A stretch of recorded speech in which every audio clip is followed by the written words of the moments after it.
মায়ের সম্মান দিতে পারে নাই, দুনিয়ার কেউ দিয়েছে ইসলাম। এজন্যই তো আল্লাহ কোরআনে বলেছেন, অবশ্যই রহমতের নবীর মধ্যে তোমাদের জন্য রয়েছে উত্তম আদর্শ। শুধু আদর্শ না, উত্তম। তার মানে অন্য অন্য আদর্শ থেকে আপনার আমার নবীর আদর্শ বড় উত্তম। এই দুনিয়াতে কত আদর্শের গান শুনলাম। আব্রাহাম লিঙ্কনের আদর্শ, লেনিনের আদর্শ, কার্ল মার্ক্সের আদর্শ, মাও সেতুনের আদর্শ। দুনিয়াতে এক আদর্শ দিয়াও মানুষকে কল্যাণ দিতে পারে নাই। সংবিধান পাল্টাও, সংবিধান সংশোধন করো, করতে করতে করতে করতে বাইরের সব বাদ দিয়া আমার মনের আইন করো, করিয়াও শান্তিতে মানুষকে বসবাস করাইতে পারে না। এক কথায় জবাব, দুনিয়ার সব আদর্শগুলো নাপাক, একমাত্র মদিনার নবীর আদর্শই হলো পাক। সন্দেহ আছে? যুবকেরা এখানে আছো, শিক্ষিত বাবারা, আল্লাহর ওয়াস্তে পায়ে হাত রেখে বলছি, একজন জ্ঞানী মানুষ আমাকে বলো, তোমরা তো আমাদের বোকা মনে করো, তোমরা তো মনে করো আমরা টুপিওয়ালারা বোকা। আরে পাঁচকল্লি দেখলে তো আরেকটু বেশি বলবা, কওমি মাদ্রাসায় পড়নেওয়ালা পাইলে তো আরেকটু চাপ দিয়ে বলবা। একজন দাঁড়ায় বলো তো, হাফিজ ভাই, মোহাম্মদের আদর্শ ছাড়া আরো সুন্দর আদর্শ আছে আর এক জায়গায়, বলো, আমি মোহাম্মদের আদর্শ বাদ দিয়া আমি সেটা গ্রহণ করব। বলো, মোহাম্মদের আদর্শ ছাড়া আর সুন্দর আদর্শ কোথাও আছে? যুবকদের জিজ্ঞাসা করছি, বলো বাবা, আছে? নাম্বার 2, মোহাম্মদের আদর্শ দুনিয়াতে যে রেখে গেলেন, এগুলো মানবে বা পালন করবে কি হিন্দুরা? যুবকরা বলো, হিন্দুরা, বৌদ্ধের ধর্মের লোকেরা, ইহুদিরা, খ্রিস্টানরা? জিব্বা নাড়ায় বলো, ফেরেশতারা লিখবে, আল্লাহ শুনবেন। কারা করবে? কোন দেশের মুসলমান? বলো বলো, যুবকরা বলো, কোন দেশের মুসলমান? শুধু মনিরামপুরের মুসলমান বাদ? হ্যাঁ, তোমার দাড়ি রাখো না কেন? মাস্তানি করো? তুমি 5 ওয়াক্ত নামাজ পড়ো না কেন? কি সমস্যাটা কি বলো? যদি বলো এটা না পড়লেও চলবে, দলিল দাও, আমিও নামাজ বন্ধ করে দেই। দাড়ি না রাখলেও চলবে, দলিল পেশ করো, আমিও দাড়ি কেটে ফেলি। কারণ তুমিও মুসলমান, আমিও মুসলমান। তোমার আল্লাহ আমার আল্লাহ এক, তোমার নবী আমার নবী এক, তোমার কোরআন আমার কোরআন এক, তোমার কাবা আমার কাবা এক, তোমার কালেমা আমার কালেমা এক। তোমার দাড়ি থাকবে না, আমার থাকবে না, সব এক হতে হবে। হয়তো প্যান্ট শার্ট লাগাও, এটাই মদিনার পোশাক বলে আওয়াজ দাও, দলিল দাও, না হয় আমাদেরটা গ্রহণ করো। তুমি নিজেকে ছোট মনে করো, আকামো করবা, উল্টা আবার যারা রসুলকে মানে তাদেরকে ঠেসে ঠেসে গালাগালি করবা। বিষয়টা কি? একবারও চিন্তা করছেন আল্লাহর আদালতে আপনাকে যেতে হবে, জবাব দিতে হবে? আল্লাহ আমাদের হেদায়েত দান করুন। টাইম মতো আপনারা খানা খান। আমার জানা মতে এই পথে যারা দৌড়ায় এরা টাইম মতো খানা খেতে পারে না। টাইম মতো খানা না খাওয়া রোগের একটা কারণ। টাইম মতো না ঘুমানো অসুস্থ হওয়ার আর এক কারণ। আমরা টাইম মতো ঘুমাইতেও পারি না, খাইতেও পারি না। নাম্বার 3, পৃথিবীতে কথা বলার মতো কষ্টের কোনো কাজ নেই। তাও যদি হয় মুখস্থ, না দেখে, আরো কঠিন। আবার সেটা যদি হয় 5 মিনিটের বেশি, কত কঠিন। আবার সে কথাগুলো শোনার জন্য শ্রোতা যদি থাকে হরেক রকম, আরো কত কঠিন। ওলামায়ে কেরাম যদি বসেন, তাদের মজলিসে কথা বলা নিশ্চিন্তায় এক ধারার উপরে চলে। এখানে ওলামায়ে কেরাম আছেন, সাধারণ মানুষ আছেন। আবার সাধারণ মানুষের মধ্যে দলাদলির মতামতের মানুষের অভাব নাই। কেউ পাঁচকল্লির বিরোধী, কেউ গোলজামার বিরোধী, কেউ জোরে আমিনের পক্ষে, কেউ বিপক্ষে, কেউ কওমির পক্ষে, কেউ বিপক্ষে। আছে না নাই? এতগুলো মানুষের মেধাকে এবং অন্তরকে একটা লাইনে রেখে 5 মিনিট কথা বলা সম্ভব, কিন্তু ঘন্টাকে ঘন্টা কথা বলা কত কঠিন। সবকিছুর মূলে আল্লাহর রহমত, এছাড়া সম্ভব। তো যাই হোক, আরো একবার আসছিলাম, তকদিরে বয়ান করার সুযোগ হয় না, আপনাদেরও শোনার সুযোগ হয়নি। আমার কথাটা আমি বারবার রিপিট করি, বান্দা চাইলে কিছুই হয় না, আল্লাহ চাইলে সব হয়। বান্দা চেয়েছিল এই এলাকার মাস্তানি শুধু আমার হাতে চলবে, আল্লাহ কয় কতদিন, আর হবে না।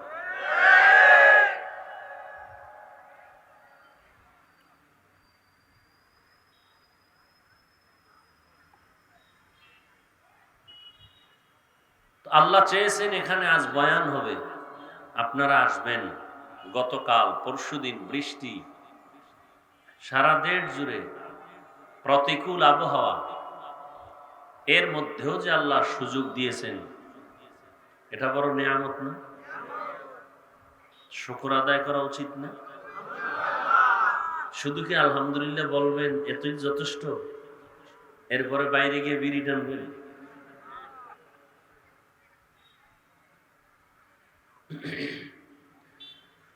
বর্তমান আরবি মাস রবিউল আউয়াল। নবীজির শান নিয়ে অল্প টাইম কয়েকটা কথা বলবো, এবং সেই ক্ষেত্রে কোরআনে হাকিমের এক আয়াতাংশ তিলাওয়াত করেছে। নবীজির অসংখ্য হাদিস থেকে একটি হাদিস পড়েছি, তরজমাটা বলি, তারপরে কিছু সংক্ষেপ ব্যাখ্যা। আল্লাহ বলেন নবীজি সম্পর্কে,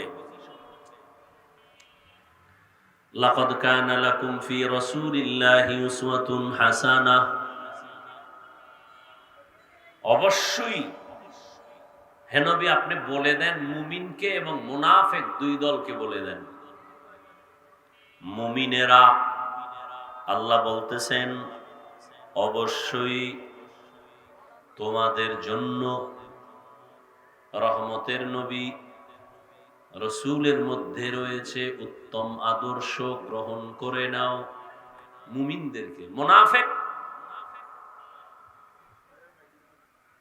তোমাদের জন্য রসূলের মধ্যে ছিল উত্তম আদর্শ, তোমরা গ্রহণ করো নাই। মুনাফিক গ্রহণ করে নাই, মুমিন গ্রহণ করেছে, আরো করবে। আয়াতের তরজমা, হাদিস নবী বলেন আমি বিদায় হয়ে যাচ্ছি হে উম্মত, আমি এসে বাবাকে বাবা বলে ডাকতে পারিনি, 6 বছরে মা হারিয়ে ফেললাম। আমি সর্বশেষ দুনিয়াতে আপন করেছি আমার উম্মতকে, সেই উম্মতকে ছেড়ে আমি আসমানে যাই নাই, জমিনে আছি। তবে তোমাদের কাছে কিয়ামত পর্যন্ত আর কালেমার দাওয়াত নিয়ে আসতে পারবো না, আমার সুন্নতের আদর্শের বয়ান নিয়ে আসতে পারবো না, আমার আবু বকর আসতে পারবে না, ওমর আসতে পারবে না, আমি বিদায় নিচ্ছি। তবে দুটো জিনিস রেখে যাই, যদি দুইটা জিনিসকে আঁকড়াইয়া ধরো, আমি নবী চ্যালেঞ্জ দিয়ে গেলাম, তোমাদের ঈমানও যাবে না, সম্মানও যাবে না। কয় জিনিস? কিছু কথা শুনবেননি? এদিক সেদিক মন মানসিকতা কেন? বয়ান ভালো হওয়া খারাপ হওয়া সব আপনাদের কারণে। বক্তার কোনো এখানে বাহাদুরি নেই, কোনো ক্রেডিট নেই। বয়ান ভালো হোক খারাপ হোক, শ্রোতাদের অন্তরের আকর্ষণ আর মহব্বতের উপরে নির্ভর করে।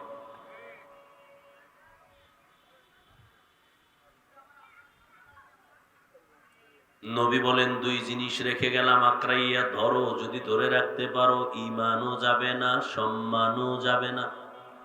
কয় জিনিস? কিতাব আল্লাহ ওয়া সুন্নাত রাসূলি, এক নাম্বার আল্লাহর কিতাব কোরআন, কি?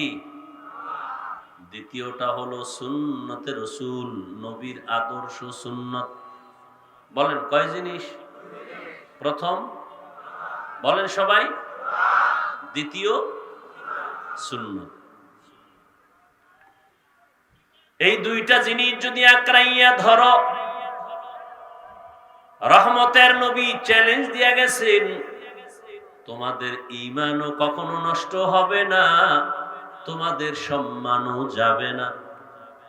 ১৫০০ বছর হয়ে গেল,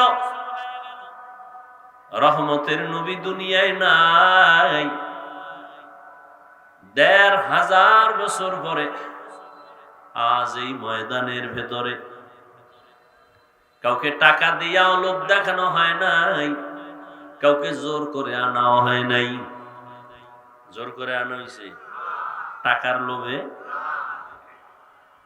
দাওয়াত দেওয়া হয়েছে, নবীর আদর্শের বয়ান হবে, কোরআনের ওয়াজ হবে, ওয়াজ।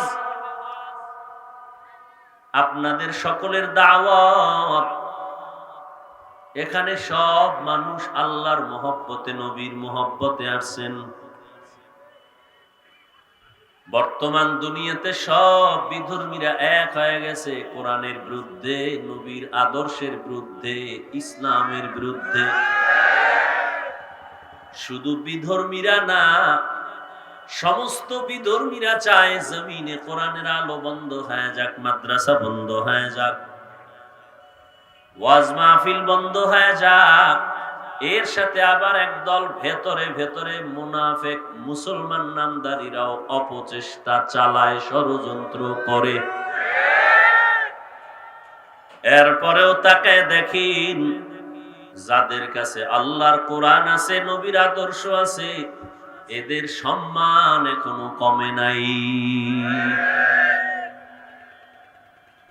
বলে কার কতটুকু সম্মান আছে? সহজ কথা, যার কাছে যত পার্সেন্ট কোরআন আছে, রসুলের আদর্শ আছে, তার কাছে তত পার্সেন্ট ঈমান আছে, সম্মান আছে। যার কাছে যতটুকু রসুলের আদর্শ কোরআন নাই, তার কাছে ততটুকু সম্মান আর ঈমান নাই। একজন বুজুর্গ আহলুল্লাহ, ওলিয়ে কামেল, তিনি উদাহরণ দিয়েছেন। একজনে ১০০ টাকা রাস্তায় পেয়েছে, পাইয়া সে এলান করে দিল, এই ১০০ টাকা পাওয়া গেছে, যার হয় নিয়ে যান, অমুক দোকানে আছে।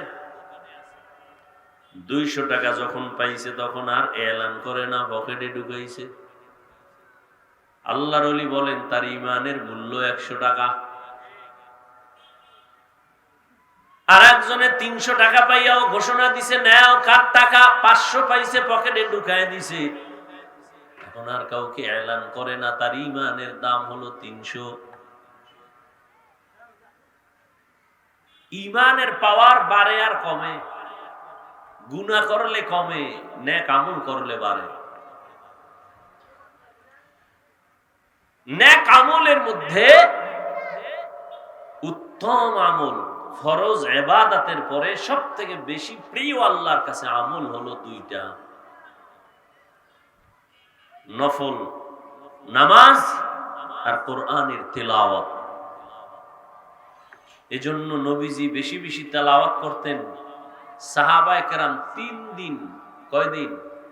৩ দিনে এক খতম করতেন কোরআন, এক খতম দিতেন ৩ দিনে। আর আমাদের কপালে তো খারাপ, পড়তে তো পারি না।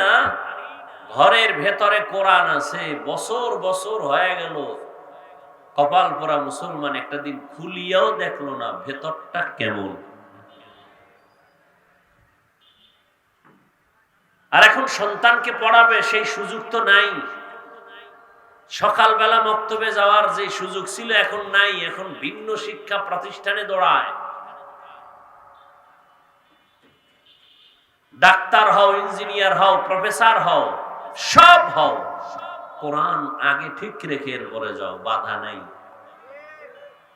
আর কোরআন বাদ দিয়া যা কিছু শিখো, সফলতার দরজা কোনোদিন খুঁজে পাবে না।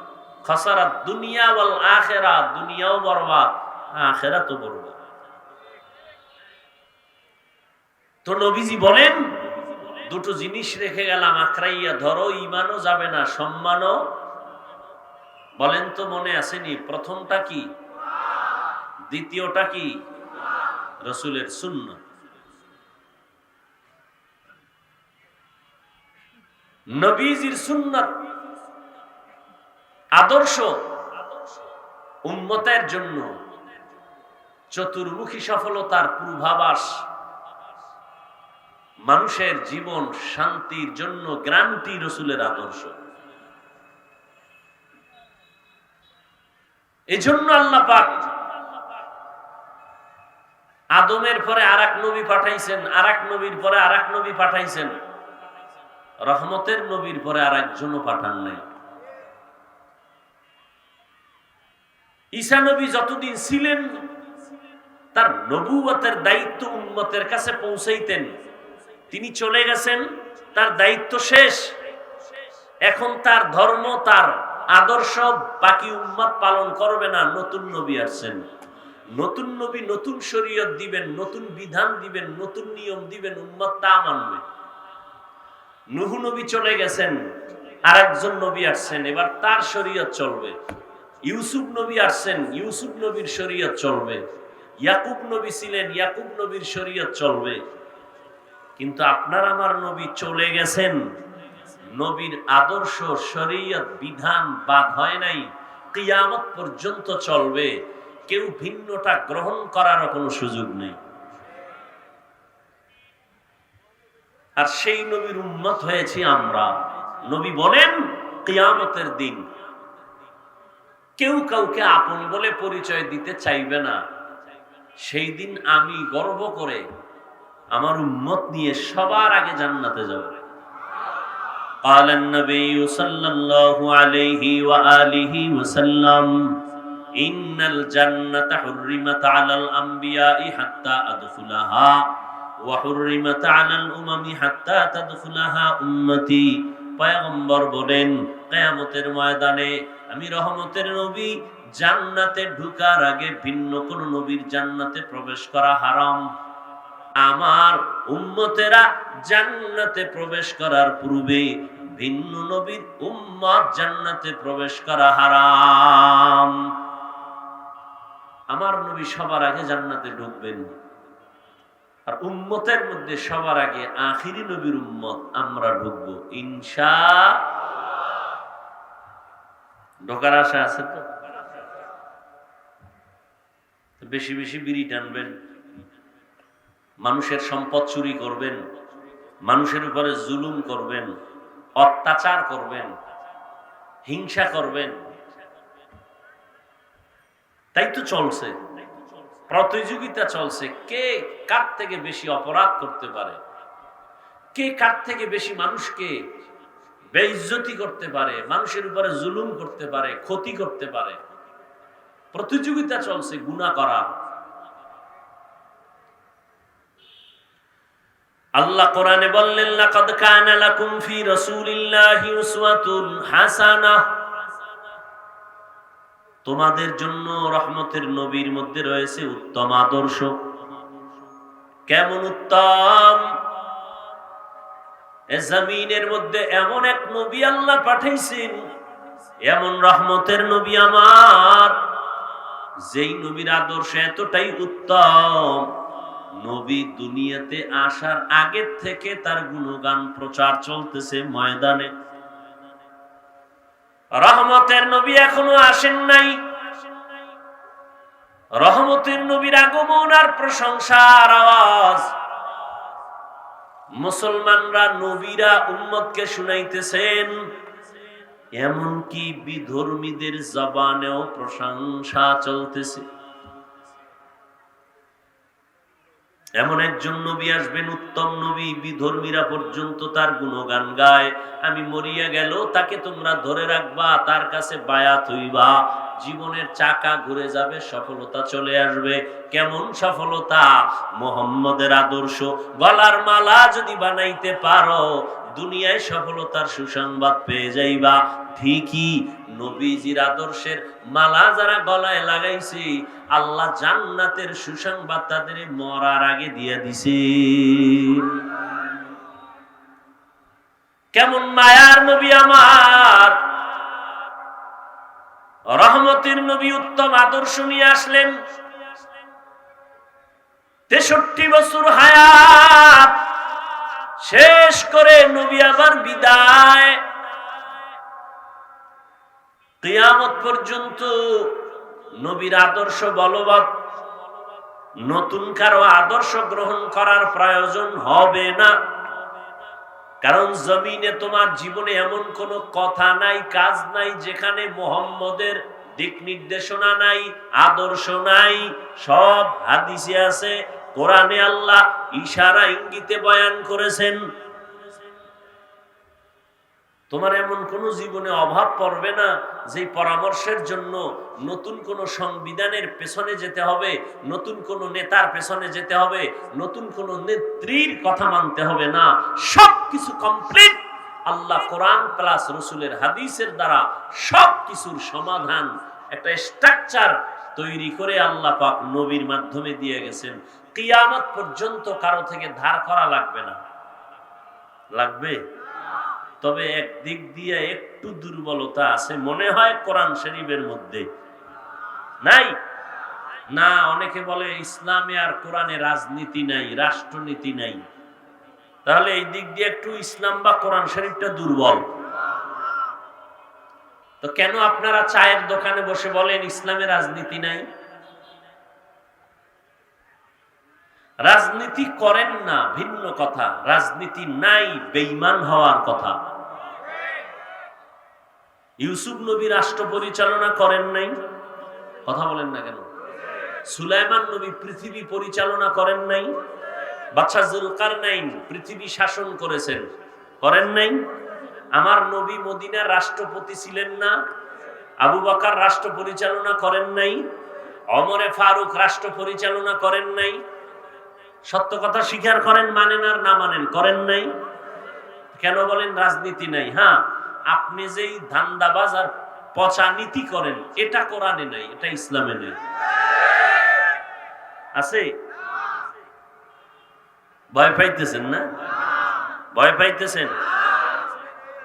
পাগল আছে না পাগল, ওরা বাজারে ঢুকছে, পেটে লাগছে ক্ষুধা, গুড় দেখতেছে, হাড়ি ভরা গুড়, খেজুরের রস। তো চিন্তা করে গান গায় আর কার ডরাইলি ডর, না ডরাইলে কি। আস্তে হাতটা ঢুকাই দিছে গুড়ের পাত্রের মধ্যে, হাতে আর চাটে, সামনে মুড়ি, হাতে আর কার ডরাইলি ডর, না ডরাইলে কি। মুড়ির ভিতরে গুড়ের হাতটা ঢুকাই দিছে, ডরাইলেই ডর, না ডরাইলে কি। কি মৃত্যু কয়বার হবে? তা তো টেনশন কেন? রিজিক দিবে আওয়ামী লীগ, বিএনপি, চাকরি দিবে, হায়াত দিবে কোন মাখলুক না আল্লাহ। এত টেনশন কেন? এত টেনশন কেন? টেনশন তো তারা করে যারা বেশি খাইয়া ফেলাইছে, পেটে ব্যথা। আর এক দলের টেনশন যে 17 বছর খাইতে পারি নাই, সেই দুঃখ। না খাইয়াও টেনশন, বেশি খাইয়াও। আমরা উলামায়ে কেরাম, আমরা মুসলমান, আমরা বেশিও খাই না, কমও খাই না, পাইলো আলহামদুলিল্লাহ, না পাইলেও। আমরা কোনো ব্যক্তির গোলামি করি না, আমরা আল্লাহর গোলামি করি। কথা ঠিক না? যারা ব্যক্তির গোলামি করে তারা অসহায় ব্যক্তি নাই। কথা ঠিক? আমাদের রিজিক আল্লাহ দিতেছেন, সম্মান দিতেছেন। আমরা আগেও যেমন কথা বলতেছি, এখনো তেমন কথা বলতেছি। কারো থেকে কোনো বেনামাজির থেকে অনুমতি নিতে হবে? কথা বলেন না কেন? কোরআন হাদিস পড়ে আলেম হইলাম সুদখোর থেকে অনুমতি নেওয়ার জন্য? বলেন। এই জমিনের মধ্যে উলামায়ে কেরাম দ্বীনের কথা বলবেন, কারো কোনো অনুমতি নিতে হবে না।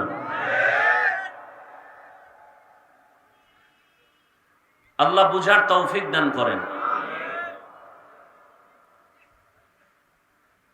রহমতের নবী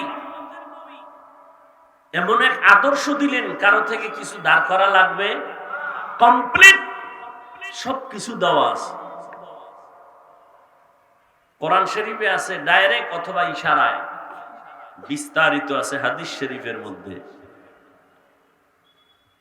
এজন্য নবী বলেন দুই জিনিস ধরে রাখো, কোরআন আর সুন্নাহ। এই দুই জিনিস এখনো যাদের কাছে আছে তারা বাদশা, তাদেরকে বলে মুকুটহীন সম্রাট। চেয়ারম্যানের চেয়ারের মেয়াদ শেষ, কোরআনওয়ালার চেয়ারের কোনো মেয়াদ নেই। আছে কোনো মেয়াদ?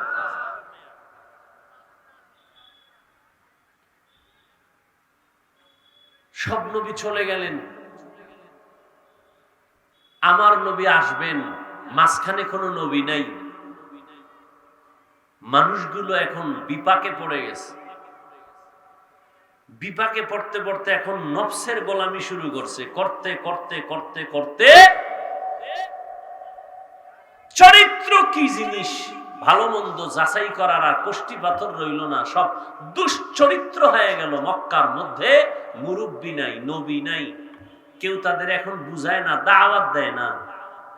না অন্যায় করলে কি শাস্তি হবে কেউ বলে না, ন্যায় কাজ করলে কি সফলতা পুরস্কার হবে তাও কেউ বলে না। বলনেওয়ালা নাই, ঈসা নবী চলে গেছেন, আমার নবী আসবেন, এর মাঝখানে কোনো নবী নাই। উম্মত নবী হারা, মুরব্বী হারা, চরিত্র সঠিক রাস্তায় রাখার কোনো বয়ান করার কেউ নেই। এইবার এরা মনকে বানাইছে মুরব্বী, মনে যা কয় তাই করে। মন চাইলে উলঙ্গ হয়, মন চাইলে বাইতুল্লাহ গিয়া উলঙ্গ অবস্থায় তাওয়াফ করে, মন চাইলে বাইতুল্লাহর ভেতরে মূর্তি টানায় দিল, 360টা মূর্তি লাগায় দিল, জবাই করে গরু উট, রক্ত গিয়া বাইতুল্লাহর দেওয়ালে এটা মাইখা দেয়, কামগো কোরবানি কবুল। ইতিহাস বলে পৃথিবীতে ওই সময় মক্কার মানুষের মতো খারাপ মানুষ পৃথিবীর আর কোথাও ছিল না। কত খারাপ, এর থেকে আর খারাপ নাই, এতটাই খারাপ। এই খারাপ হওয়ার পেছনে সব থেকে বড় কারণ কোন নবী নাই, মুরব্বী নাই। এই দুনিয়াতে এখনো যারা মুরব্বী মানে না, কোন আলেম, কোন উম্মত মুরব্বীকে কোরআন সুন্নাহর আলোকে মানে না, তার ধ্বংস মরার আগেই হয়ে যায়। আর হচ্ছে, আমরা দেখতে পাই যারা কোনো মুরব্বী মানে না, এদের কথার দ্বারা বেয়াদবি প্রকাশ পায়, এদের ফেসবুকে লেখার দ্বারা বেয়াদবি প্রকাশ পায়। আর মুরব্বী থাকলে টেনে ধরে, খবরদার, কথা বলার আগে সাবধান, তুমি যেই স্কেলে আছো ওই স্কেলে কথা বলবা। লেখার মধ্যে বাধা দেয়, একবার লেখছো কাট, ডিলিট কর, তওবা কর। কোনদিন কোন শিক্ষকের বিরুদ্ধে কিছু বলবি না, তওবা কর। কিন্তু বেপরোয়া, আরো সুন্দর উদাহরণ আমাদের মুরব্বীরা দেন। রাস্তায় কুত্তা আছে না, কুত্তা একটার দাম নাই, ওই কুত্তাটা দামি যেই কুত্তার মালিকের শিকলে বাঁধা। কথা বলেন না কেন? আকাশের ভেতরে, খোলা আকাশে, শূন্যের ভেতরে পাখি উঠতেছে, কোনো দাম আছে? ওই পাখিটার মূল্য বেশি যেটা খাঁচায় আটকানো। বুঝেননি? কুত্তাটা বেপরোয়া, কারণ ওর মালিক নাই। গরু বেপরোয়া, মালিক নাই।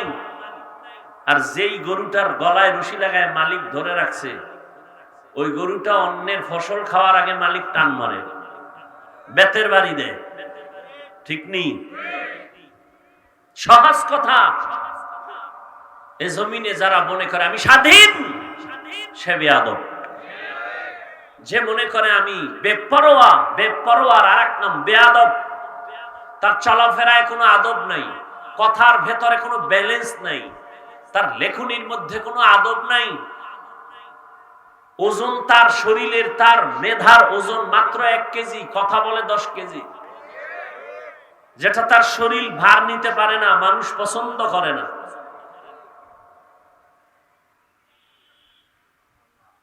এগুলি চলছে এখন। মুসল্লি ইমামরে গালি দিবে, কিয়ামতের আলামত। সন্তান মা বাবাকে পরামর্শ দিবে, নির্দেশনা দিবে, মা বাবা এমন করো। মা বাবার কমন মানবে না সন্তান, কিয়ামতের আলামত। শিক্ষককে নির্দেশ দিবে ছাত্র, ছাত্র শিক্ষকের হুকুম মতো চলবে না।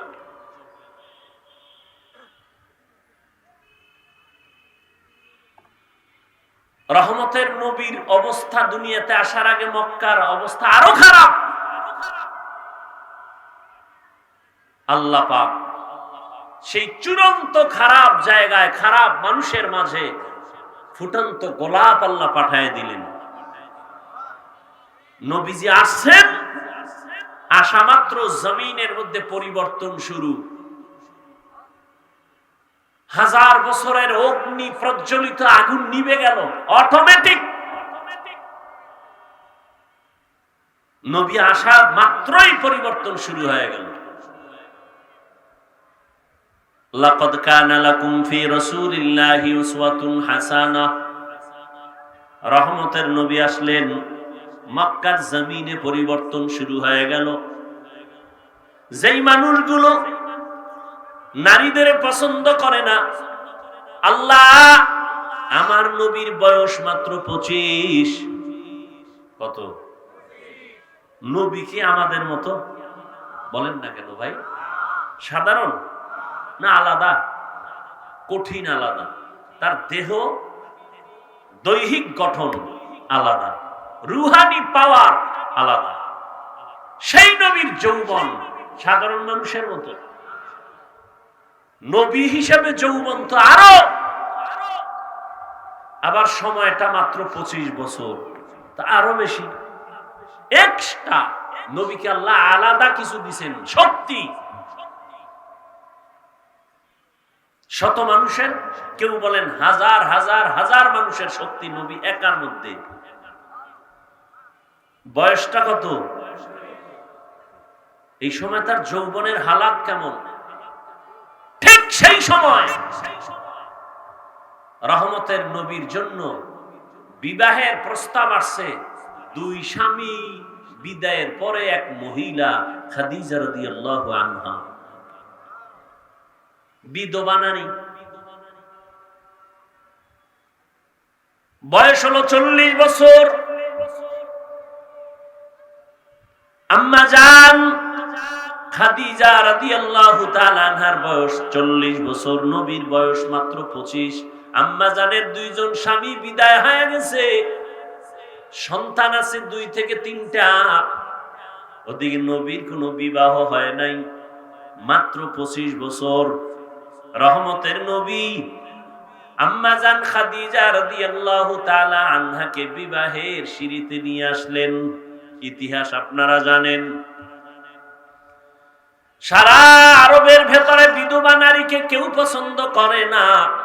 রহমতের নবী বিধবা নারীকে বিবাহ করে প্রমাণ করে দিলেন, দুনিয়ার সব নারীদের লাথি মারতে পারে, আল্লাহ, নবী আর ইসলাম নারীদেরকে অসম্মান করে না। আর এখন কিছু লম্পট দুনিয়াদার ধান্দাবাজ চরিত্রহীন, এরা বলে নারীদের অধিকার ইসলাম দেয় নাই। এরা চরিত্রহীন লম্পট। নারীদের অধিকার সম্মান ইসলাম ছাড়া আল্লাহর কসম কেউ দেয় নাই। যারা দিবে দিবে চাপাবাজি করেছে, এরা সবগুলো নারীর দুশ্মন, নারীকে অপমান করেছে। মায়ের সম্মান দিতে পারে না দুনিয়ার কেউ, দিয়েছে ইসলাম। এজন্যই তো আল্লাহ কোরআনে বলেছেন, অবশ্যই রহমতের নবীর মধ্যে তোমাদের জন্য রয়েছে উত্তম আদর্শ। শুধু আদর্শ না, উত্তম। তার মানে অন্য অন্য আদর্শ থেকে আপনার আমার নবীর আদর্শ বড় উত্তম। এই দুনিয়াতে কত আদর্শের গান শুনলাম। আব্রাহাম লিঙ্কনের আদর্শ, লেনিনের আদর্শ, কার্ল মার্ক্সের আদর্শ, মাও সেতুনের আদর্শ, দুনিয়াতে এক আদর্শ দিয়াও মানুষকে কল্যাণ দিতে পারে নাই। সংবিধান পাল্টাও, সংবিধান সংশোধন করো, করতে করতে করতে করতে বাইরের সব বাদ দিয়া আমার মনের আইন করো, করিয়াও শান্তিতে মানুষকে বসবাস করাইতে পারে না। এক কথায় জবাব, দুনিয়ার সব আদর্শগুলো নাপাক, একমাত্র মদিনার নবীর আদর্শই হলো পাক। সন্দেহ আছে? যুবকেরা এখানে আছো, শিক্ষিত বাবারা, আল্লাহর ওয়াস্তে পায়ে হাত রেখে বলছি, একজন জ্ঞানী মানুষ আমাকে বলো, তোমরা তো আমাদের বোকা মনে করো, তোমরা তো মনে করো আমরা টুপিওয়ালারা বোকা। আরে পাঁচকল্লি দেখলে তো আরেকটু বেশি বলবা, কওমি মাদ্রাসায় পড়নেওয়ালা পাইলে তো আরেকটু চাপ দিয়ে বলবা। একজন দাঁড়ায় বলো তো হাফিজ ভাই, মুহাম্মদের আদর্শ ছাড়া আরো সুন্দর আদর্শ আছে আর এক জায়গায়, বলো আমি মুহাম্মদের আদর্শ বাদ দিয়া আমি সেটা গ্রহণ করব। বলো মুহাম্মদের আদর্শ ছাড়া আর সুন্দর আদর্শ কোথাও আছে? যুবকদের জিজ্ঞাসা করছি, বলো বাবা আছে? নাম্বার 2, মুহাম্মদের আদর্শ দুনিয়াতে যে রেখে গেলেন, এগুলো মানবে বা পালন করবে কি হিন্দুরা? যুবকরা বলো, হিন্দুরা, বৌদ্ধের ধর্মের লোকেরা, ইহুদিরা, খ্রিস্টানরা? জিব্বা নাড়ায় বলো, ফেরেশতারা লিখবে, আল্লাহ শুনবেন। কারা করবে? কোন দেশের মুসলমান? বলো বলো, যুবকরা বলো, কোন দেশের মুসলমান? শুধু মনিরামপুরের মুসলমান বাদ। হ্যাঁ, তোমার দাড়ি রাখো না কেন? মাস্তানি করো? তুমি 5 ওয়াক্ত নামাজ পড়ো না কেন? কি সমস্যাটা কি বলো? যদি বলো এটা না পড়লেও চলবে, দলিল দাও, আমিও নামাজ বন্ধ করে দেই। দাড়ি না রাখলেও চলবে, দলিল পেশ করো, আমিও দাড়ি কেটে ফেলি। কারণ তুমিও মুসলমান, আমিও মুসলমান। তোমার আল্লাহ আমার আল্লাহ এক, তোমার নবী আমার নবী এক, তোমার কোরআন আমার কোরআন এক, তোমার কাবা আমার কাবা এক, তোমার কালেমা আমার কালেমা এক। তোমার দাড়ি থাকবে না, আমার থাকবে না, সব এক হতে হবে। হয়তো প্যান্ট শার্ট লাগাও, এটাই মদিনার পোশাক বলে আওয়াজ দাও, দলিল দাও, না হয় আমাদেরটা গ্রহণ করো। তুমি নিজেকে ছোট মনে করো, আকামো করবা, উল্টা আবার যারা রাসূলকে মানে তাদেরকে ঠেসে ঠেসে গালাগালি করবা। বিষয়টা কি? কারণ কি? তুমি কেন বলবা নামাজ না পড়লো আমগো দিল পরিষ্কার, হুজুরদের থেকে আমরা ভালো আছি, কেন বলবা? হুজুরের কাছে কোরআন আছে, তোমার কাছে তো কোরআন নাই। আলেমের কাছে তো ঈমানের পাওয়ার আছে, তোমার কাছে তো সে পাওয়ার নাই।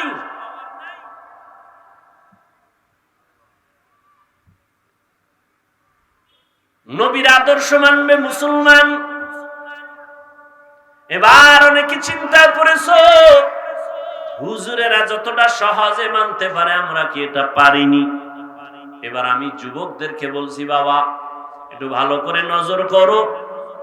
আমাদের মতো হুজুর না, জীবনে একবার মাদ্রাসার বারান্দায়ও যায় নাই। তোমার মতো যুবক স্কুলে পড়ে, কলেজে পড়ে, ভার্সিটিতে পড়ে, 5 ওয়াক্ত নামাজ পড়ে, সত্য কথার সাক্ষী দাও, আছে না নাই? এবার তুমি তোমাকে জিজ্ঞাসা করো, তুমি পারো না কেন? তোমার মতো যুবক রাস্তায় গাড়ি চালায়, ড্রাইভারি করে, আজান হয়ে গেছে, নামাজে দাঁড়ায় গেছে, নামাজ ছাড়ে না। তুমি তোমাকে জিজ্ঞাসা করো, বাবা তুমি কেন পারো না? তোমার মতো যুবক সন্তান র‍্যাব, আর্মি, পুলিশ, বিডিআর এর চাকরি করে, ব্যবসা করে, কোটি টাকার মালিক, 1 টাকাও হারাম খায় না, নামাজ ছাড়ে না। ঢাকা বিশ্ববিদ্যালয়ে যাইয়া দেখো, জাহাঙ্গীরনগরে গিয়া দেখো, কত ছাত্র দেখবা বিশ্ববিদ্যালয়ে লেখাপড়া করে, কিন্তু পেছন দিক দিয়া তাকাইলে মনে করবা বড় মসজিদের খতিব, মাথায় পাগড়ি, লম্বা দাড়ি, লম্বা জামা। কিন্তু সালাম দিয়া যদি জিজ্ঞাসা করো কেমন আছেন, ভালো, কোন মসজিদের খতিব, বলে জীবনও না। কি করেন, বলে আমি ঢাকা বিশ্ববিদ্যালয়ে পড়ি। হালাত কেন, বলে মদিনাওয়ালা নবীর আদর্শের প্রতিফলন। আমি কলেজে পড়িয়াও নবীরে ভুলি নাই, কারণ নবী চ্যালেঞ্জ দিয়েছেন 2টা জিনিস আঁকড়াইয়া ধর। ঈমানও যাবে না, সম্মানও যাবে না। আসো, ওই নবীর আদর্শের মালা গলায় লাগাইছি। কই টুপির কারণে তো সম্মান কমে নাই, দাড়ির কারণে তো ইজ্জত কমে নাই, না খাইয়া মরি নাই, সার্টিফিকেট নাই, চাকরিও নাই। কই না খাইয়া তো কোনো হুজুর মরে নাই। করোনার মতো গজবে ভরিয়া কত চাকরিজীবীর চাকরি হারাইলো, কিন্তু একজন টুপিওয়ালাও না খাইয়া মরে নাই। করোনার ভেতরে তাকায় দেখছো, ভুলিয়া গেলে হবে না। স্কুল বন্ধ, কলেজ বন্ধ, ভার্সিটি বন্ধ, চাকরি বন্ধ, ফ্যাক্টরি বন্ধ, গাড়ি বন্ধ, দোকান বন্ধ। কিন্তু বাংলাদেশে তাকায় দেখো, কোরআনের একটা মাদ্রাসাও বন্ধ হয় নাই। তুমি 3টা মাস্ক লাগাইছো, ট্রিপল মাস্ক, মরবা না। আর হুজুরেরা মাস্ক না লাগাইয়া করোনার মরণ্যা রোগীর লাশগুলো কান্দে নিছে, গোসল করাইছে, কাফন পরাইয়া, জানাজা পড়াইয়া, শত শত লাশ করোনার আলেম ওলামারা কবরে দাফন করছে। একজন হুজুরেও করোনায় মরে নাই। हकीकत से तो दुनिया बेखबर है, दुनिया की नुमाइश पर नजर है। नमी गुयम के आज दुनिया जुदा बाश, बहर कारे के बाशी बा खुदा बाश। एरे नबीर आशिक उम्मतेर दल, রহমতের নবীর আদর্শ ছাড়া শান্তির কোনো পথ খোলা নাই। তার মানে তুমি আমার মতো হুজুর হতেই হবে না, না। তুমি স্কুলে পড়ো, কলেজে পড়ো, ডাক্তার হও, ইঞ্জিনিয়ার হও, ইসলাম বাধা দেয় না। কিন্তু বেয়াদব হইও না। অনুরোধ, মা বাবার সাথে ভালো ব্যবহার করিও রে যুবক। শিক্ষকের সাথে বেয়াদবি করবা না, কারণ কপাল পুড়ে যাবে। এই অল্প বয়সে কম দেখি নাই ভালো ভালো ছাত্র ইংলিশে কথা কয়, আরবিতে কথা কয়, হঠাৎ করে রাস্তায় পাগল হয়ে ঘুরে। বিষয় কি বলে? বেয়াদবি করার কারণে বরদোয়া লাগছে। মা বাবার বরদোয়া সন্তানের জন্য কঠিন, শিক্ষকের বরদোয়া ছাত্রের জন্য কঠিন। পয়গম্বরের কলিজার চাচাতো ভাই হযরত আলী এখনো কালেমা পড়েন নাই। 11 বছর বয়সে অথবা 8 বছরে আসিয়া নবীর হাতে হাত লাগাইয়া হযরত আলী কালেমার পতাকা হাতে নিলেন। ওই আলী নবীর সাহাবী, কিছুদিন পরে হবেন নবীর জামাতা। নবী এমন কলিজা দিয়া আলীর জন্য দোয়া করলেন, আনা দারুল হিকমা ওয়া আলিয়ুন বাবুহা। আমি মুহাম্মদ হলাম ইলম ও হিকমতের ঘর, আর এই ঘরের দরওয়াজা আমার আলী। জ্ঞানের ভান্ডার হযরত আলী। সেই আলী বলেন, মান আল্লামানি হারফান ইনশাআ বাআ ওয়া ইনশাআ আতাকা। একটা অক্ষর যে আমাকে শিখাইলো, সে আমার কাছে এত দামি, চাইলে আমাকে গোলাম বানাইয়াও রাখতে পারেন, আমাকে বিক্রিও করে দিতে পারেন। এই হলো শিক্ষকের মর্যাদা। বেয়াদবি করিয়া কেউ দুনিয়াতে শান্তি পায় নাই, সম্মানের চেয়ার পায় নাই। অতএব অনুরোধ করে বলছি, ও ভাই, ও বাবাজিরা, ও পর্দার আড়ালের আম্মা জানেরা, আদবওয়ালা জিন্দেগি বড় দামি। অনেক লেখাপড়া করতে পারেন নাই, কিন্তু ভিতরে বিনয় আছে, নম্রতা, ভদ্রতা আছে, মর্যাদা বেড়ে যাবে। মানুষ আপনাকে দোয়া করবে, মানুষ সম্মানের জায়গায় বসাবে। কিন্তু দামি শিক্ষিত হইয়াও যদি আদব না থাকে, কথার ব্যালেন্স না থাকে, মুরব্বীদের সাথে কথা যদি ঠিক মতো বলতে না পারে, যত শিক্ষিত হোক না কেন, কেউ তাকে সম্মানের জায়গায় বসাইতে চায় না। এজন্য বিনয়ী জিন্দেগি বড় দামি। নম্রতা ভদ্রতার সাথে জীবন চালাও। ডাক্তার হইয়া সম্মানের চেয়ারে বসার জন্য চরিত্র সুন্দর, ভদ্রতা বজায় রেখে সুন্দর আখলাক নিয়ে চলো। মা বাবার দোয়া ছাড়া আগানো যাবে না। মা বাবার দোয়া না থাকলে তুমি পরীক্ষায় ভালো নাম্বার পাইতা না। মা বাবার চোখের পানি দোয়া না থাকলে সম্মানের চেয়ারে কেউ বসতে পারতো না। ওই মা বাবার সাথে বেয়াদবি করবা না, ওই মা বাবার দোয়া নিয়ে সামনে আগাও। রহমতের নবীর আদর্শ মক্কার জমিনে আসিয়া নবী উম্মতকে আপন বানাইলেন হাসি মুখে। জীবনে একটা গালি দেন না, কেউ গালি দেয় নবী জবাব দেন না, নবী একটা মিথ্যা কথা বলেন না। দুশমনেরা নবীরে গালি দেয়, দুশমনেরা নবীর বিরুদ্ধে প্রপাগান্ডা ছড়ায়, কিন্তু গোপনে গিয়া নবীর কাছে আমানত মাল রাখে। কারণ মুহাম্মদ সত্যবাদী, ওর কাছে কোনো মাল আমানত রাখলে খেয়ানত হবে না। নবী এই সুন্দর ফেলি, কেউ ফিরাবে? নবী কাহা ফিরাবে? কে ফিরাবে? বলে আমার রব। নবী কথা বলতে না বলতেই ইহুদির তরবারিটা মাটিতে বেড়ে গেছে। খপ করে নবী তরবারি ধরলেন। নবী তরবারি এনে খায়, ইহুদির বাচ্চা তরবারি কার হাতে? মুহাম্মদের হাতে। আমি যদি তোরে এখন একটা বাড়ি মারি, ফিরাইবে কে? কেউ নাই। আমার আল্লাহ আছে, আমি বাড়ি মারলাম না, এটা আমার আদর্শ, আল্লাহর মুহাব্বত। তোমার আদর্শ তরবারি ভাইয়াও মারবা না? না, আমার মুসলমান বানায় দাও। সুবহানাল্লাহ কইছেন। আপনাদের দেশের মধ্যে তো আকাম কেন? একজনে 12টা বাজায় আর একজনে 13টা বাজায়।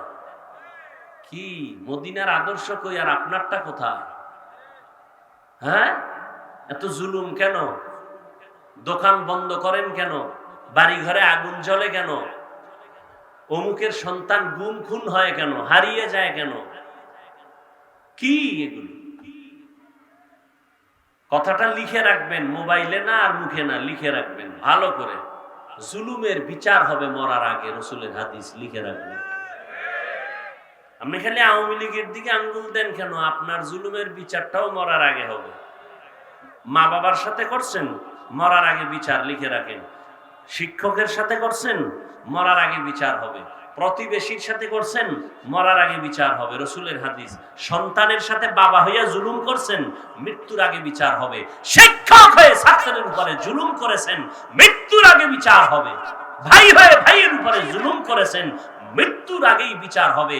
স্বামী হইয়া স্ত্রীর উপরে জুলুম করেছেন, মৃত্যুর আগে বিচার হবে, রাসূলের হাদিস। রেডি থাকেন। তবে আল্লাহ দয়াময় তো। আপনার 10 মামলা যদি আদালতে হয়, এটির জন্য জীবন শেষ। 10 মামলার তারিখ 10টা, 10 উকিল, 10 রকমের রায়। আর আমার মাওলার আদালতে আপনার বিরুদ্ধে মামলা হয়েছে 1000 কোটি। কোন তারিখ টারিখ নাই, খালি বলবি আস্তাগফিরুল্লাহ, রব ভুল করেছি, মাফ করে দাও। তোর জিন্দেগির কোটি মামলা 1 সেকেন্ডে মাফ। কোন উকিল ধরা লাগবে না। চোখের পানি ছেড়ে গভীরে আল্লাহর কাছে তওবা করো। ও আল্লাহ, না জেনে না বুঝে শয়তানের ধোঁকায় পড়ে, প্ররোচনায় পড়ে সন্তানের উপরে বেইনসাফি করেছি, শিক্ষক হয়ে ছাত্রের উপরে বেইনসাফি করেছি, মা বাবা হয়ে সন্তানের উপরে বেইনসাফি করেছি, স্বামী হয়ে স্ত্রীর উপরে বেইনসাফি করেছি, স্ত্রীর জায়গায় থেকে স্বামীর সাথে অসম্মানজনক আচরণ করেছি। আল্লাহ মাফ করে দাও, আর করব না। আল্লাহ বলেন, মাফ তো আমি করব, তবে একটু একটু একটু কি যার সাথে করছো তার থেকে ক্ষমা নিয়ে। কারণ এটা বান্দার হক। মা বাবার সাথে অপরাধ করেছে সন্তান, মা বাবার থেকে ক্ষমা আগে, এরপর আল্লাহ দিবে, এর আগে দিবে না। শিক্ষকের সাথে বেয়াদবি করেছো, শিক্ষক ক্ষমা না দেওয়া পর্যন্ত আল্লাহ দিবেন না, কারণ এটা বান্দার হক। বান্দা ক্ষমা না দিলে আল্লাহ দিবেন না, আল্লাহর ওয়াদা। রহমতের নবীর আদর্শ শুধু মানুষ তাই না, নবীর আদর্শ দেখিয়া জঙ্গলের প্রাণীরা পর্যন্ত নবীর আশিক হয়ে গেল।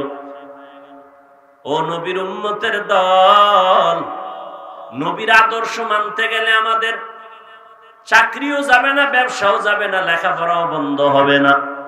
ও যুবক বাবারা, ও পর্দার আড়ালের মা বোনেরা, সন্তান ভালো হওয়ার ভেতরে আপনাদের অবদান বেশি। কারণ একটা সন্তান মাকে ফলো করে, মায়ের অনুসরণ করে বাবার তুলনায়। এজন্য নবী হাদিসে বলছেন, মা পুরুষের তুলনায় দুনিয়ার দামি সম্পদ। এই মা যদিও নবী না, তবে সমস্ত নবীদের মা। এরে আম্মা জান, আপনারা রহমতের নবীর মায়ের মতো মা, আপনারা নবীর কলিজার স্ত্রী খাদিজা রাদিয়াল্লাহু আনহার মতো দামি নারী, ফাতেমা রাদিয়াল্লাহু আনহার মতো দামি নারী, আয়েশা রাদিয়াল্লাহু আনহার মতো দামি নারী, হাফেজে কোরআনের মা আপনারা, আলেমের মা, এ জমিনে দামি দামি যত সন্তান সবার মা আপনারা। অতএব আপনি যদি একটু সুন্দর আদর্শ দিয়া সন্তানটাকে ডাক্তার বানাইতে চান, কোনো বাধা নাই। ডাক্তার যদি আপনার সন্তান আদর্শ নিয়ে চলে, কোরআন পড়ে, নামাজ পড়ে, ডাক্তারি করবে, ফাঁকে ফাঁকে কোরআন তেলাওয়াত করে মা বাবার জন্য দোয়া করবে, দুনিয়াতেও সন্তান কামিয়াব, পরকালেও সন্তান কামিয়াব। এরে আম্মা জান, দুনিয়াতে বাড়ি পাইলেন, গাড়ি পাইলেন, স্বামী পাইলেন, সন্তান পাইলেন, মরার পরে কিছু অর্জন করে যান। দুনিয়াতে সব রেখে যাবেন, কিন্তু আদর্শ যদি দিয়া যান মরণের পরেও পাবেন। সন্তানটারে যদি ভালো বানায় যান, এই ভালোর ফলাফল মরার পরেও কবরে পাবেন। কিয়ামতের দিন এই সন্তানের বরকতে আল্লাহ আপনাকে জান্নাতের দরজা খুলে দিবেন। অতএব রে আম্মা জানেরা, সন্তানটাকে ইঞ্জিনিয়ার বানাবেন, কোরআনটা পড়ায় নেন, আলেমদের সোহবতে পাঠাইয়া দ্বীনের রাস্তায় মোটামুটি 5 বেলার নামাজি বানান। সন্তান যেন কারোর সাথে খারাপ আচরণ না করে, আলেমের বিরুদ্ধে না যায়, কখনো যেন মুরব্বীদের সাথে খারাপ আচরণ না করে, 5 ওয়াক্ত নামাজ পড়ে। আল্লাহর কাছে এইভাবে দোয়া করেন, চেষ্টাও করেন। একটা সন্তান দুনিয়া আলো ছড়ায় দিবে। একটা সন্তানের দ্বারা সম্ভব গোটা দুনিয়াটা কন্ট্রোল করা। আল্লাহ সেই মেধা সন্তানকে দান করেছেন। মোবাইলের মাধ্যমে সন্তান যেন গুনাহের দিকে আকৃষ্ট হইয়া ধ্বংস হয়ে না যায়, চরিত্র যেন ধ্বংস হয়ে না যায়। ওই নবীর আদর্শ ছাড়া না দুনিয়ায় শান্তি, না পরকালে শান্তি, না ব্যক্তি জীবনে শান্তি, না সামাজিক জীবনে শান্তি, না পরিবারে শান্তি। অতএব নবীর আদর্শের মালা গলায় লাগান। যারা এখনো পারো না, এরে বাবা যুবক, এখন থেকে তওবা করো, মনটাকে বুঝাও। রে মন, আমার মতো যুবক স্কুল কলেজে পড়িয়াও যদি নামাজ পড়ে, আমি কেন পারি না? আমার মতো যুবক চাকরি করে, ড্রাইভারি করে, কৃষি কাজ করে, নামাজ পড়ে, আমি কেন পারবো না? এখন থেকে তওবা করে নিলাম, মরিয়া গেল নামাজ ছাড়বো না, বেপরদায় চলবো না, মা বাবারে কষ্ট দিব না। ওলামায়ে কেরামের পরামর্শ নিয়া নবীর সুন্নাত অনুযায়ী 5 বেলার নামাজ পড়বো, জবানকে কন্ট্রোল করব, হাত চোখ গুনাহের থেকে বাঁচায় রাখবো। তওবা করার মতো যদি কারো অন্তর তৈরি হয়ে থাকে, মুনাফিকি না থাকে, খাঁটি তওবার নিয়তে দুটো হাত আমার আল্লাহকে দেখায় দাও। আয় আল্লাহ, আমাদের হাতগুলো কবুল করে নেন, তওবা কবুল করে নেন। তওবার উপরে মজবুত হইয়া চলার মতো তৌফিক আমাদের দান করেন, আমিন। আলহামদুলিল্লাহি রাব্বিল আলামিন, ওয়াসসালাতু ওয়াসসালামু আলা সাইয়্যিদিল আমবিয়াই ওয়াল মুরসালিন ওয়া আলা আলিহি ওয়া আসহাবিহি আজমাইন। ইয়া আরহামার রাহিমিন, ইয়া আরহামার রাহিমিন, ইয়া আরহামার রাহিমিন। রব্বিরহামহুমা কামা রাব্বায়ানি সগীরা। আল্লাহুম্মা ইন্নাকা আফুউন কারীম তুহিব্বুল আফওয়া ফাআফু আন্না। ও দয়ার মালিক, কুদরতের নজর দিয়ে দেখেন ময়দানে আপনার বান্দারা হাজির। পর্দার আড়ালের মা বোনেরা হাত তুলেছেন। আমার ব্যবসায়ী, চাকরিজীবী, মুরব্বী, হাজী সাহেব, যুবক, ছাত্র ভাই, আয় আল্লাহ মেহেরবানি করে সবাইকে আপনি কবুল করে নেন, জীবনের গুনাহগুলো মাফ করে দেন। আয়োজনকারীদের কবুল করে নেন, সহযোগিতাকারীদের কবুল করে নেন। আয় আল্লাহ মাদ্রাসা মসজিদ গুলো কবুল করে নেন। সারা দুনিয়ায় শান্তি দান করেন, বাংলাদেশ শান্তির দেশ বানায় দেন। আয় আল্লাহ পরস্পরে হিংসা দূর করে মহব্বত বাড়ায় দেন। যারা ব্যবসা করে, চাকরি করে, বরকত বাড়ায় দেন। অভাবীদের অভাব দূর করে দেন, ঋণ আদায়ের ব্যবস্থা করে দেন। আয় আল্লাহ মা বোনদের পর্দা নিশি আবেদা বানায় দেন, সন্তানগুলো নেককার বানায় দেন। আমার কলিজার যুবকদের দ্বীনের খাদেম বানায় দেন। মোবাইলের গুনাহের থেকে হেফাজত করেন। আয় আল্লাহ মেহেরবানি করে মুখালিফের মুআফিক বানায় দেন, সুন্নাত ওয়ালা জিন্দেগি দান করেন, জাহেরি বাতিনি দুশমন থেকে হেফাজতের ব্যবস্থা করে দেন আল্লাহ। আয় আল্লাহ, সমস্ত শিক্ষা প্রতিষ্ঠান নবীর আদর্শে কবুল করে নেন। আয় আল্লাহ, আমার দেশ শান্তির পরিবেশ কায়েম করে দেন, ঘরে বাহিরে সমাজে সর্বত্র শান্তির ব্যবস্থা করে দেন, পরস্পরে মিল মোহাব্বত বাড়ায় দেন। আয় আল্লাহ, প্রত্যেকটা সন্তান ছাত্র আয় আল্লাহ মেহেরবানি করে আদবওয়ালা বিনয়ী বানায় দেন। আয় আল্লাহ, মুসিবত থেকে হেফাজত করেন, মিথ্যা মামলায় যারা জড়িত কুদরতের দ্বারা মুক্তি দান করেন আল্লাহ। আমাদের মা বাবা মুরব্বী যারা কবরে জান্নাতের ফয়সালা করে দেন, যারা বেঁচে আছেন দীর্ঘ নেক হায়াত দান করেন। আয় আল্লাহ, যারা অসুস্থ সুস্থতার নিয়ামত বাড়ায় দেন, চলার পথে হেফাজত করেন। আয় আল্লাহ, উলামা তুলাবা উম্মতের অন্তরে ইজ্জত বাড়ায় দেন। আয় আল্লাহ, নবীজির সুন্নাত ওয়ালা জিন্দেগি দান করেন, নবীজির রওজা মুবারক বাইতুল্লাহ জিয়ারতের ব্যবস্থা করে দেন, আমাদের দিলের নেক আশাগুলো পূরণ করে দেন। আয় আল্লাহ, উলামায়ে আহলে হকের বিজয় দান করেন, বাতিলের মোকাবেলায় বিজয় দান করেন। আয় আল্লাহ, মেহেরবানি করে আমাদের সকলের দোয়া আপনি কবুল করে নেন। সাল্লাল্লাহু তাআলা আলা খাইরি খালকিহি মুহাম্মাদুন ওয়া আলিহি ওয়া আসহাবিহি আজমাইন। আমিন আমিন আমিন বিরহমাতিকা ইয়া আরহামার রাহিমিন।